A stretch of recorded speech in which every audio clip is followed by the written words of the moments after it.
ఓం నమ శివాయ.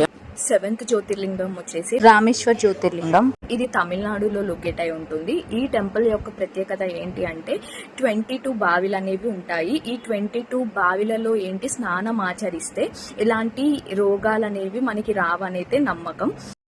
ఈ టెంపుల్లో మనకి లింగాకారం అనేది రాములు వారే ప్రతిష్ఠించారని అయితే పురాణాల్లో చెప్తున్నారు. ఆ స్టోరీ ఏంటి అంటే రావణ సంహారం తర్వాత రాముడు ఏంటి శివుడికి పూజ చేద్దామని అయితే అనుకుంటాడు. శివుడికి పూజ చేయాలంటే మనకి లింగాకారం కావాలి కదా, ఆ లింగాకారాన్ని తీసుకురమ్మని హనుమంతుడికి చెప్తాడు. హనుమంతుడు కైలాసం నుంచి లింగాకారం తీసుకొచ్చే లోపు కొంచెం లేట్ అవుతుంది. ఈ లోపు సీతమ్మ వారు మట్టితోనే లింగాన్ని చేసి అక్కడ పూజ స్టార్ట్ చేస్తారు. ఇప్పుడు ఆ టెంపుల్లో మనకి 2 లింగాలైతే ఉంటాయి. ఒకటి సీతమ్మ వారు చేసిన లింగం, ఇంకొకటి హనుమంతుడు తెచ్చిన లింగం. రామేశ్వర్ జ్యోతిర్లింగం. కంటెంట్ యూస్ఫుల్ అనిపిస్తే లైక్ చేసి షేర్ చేయండి. ఎవరైనా సబ్స్క్రైబ్ చేసుకోలేకపోతే సబ్స్క్రైబ్ చేసుకోండి. ఈ సిరీస్ అయితే మీ అందరికి చాలా యూస్ఫుల్ అవుతుందని అనుకుంటున్నాను.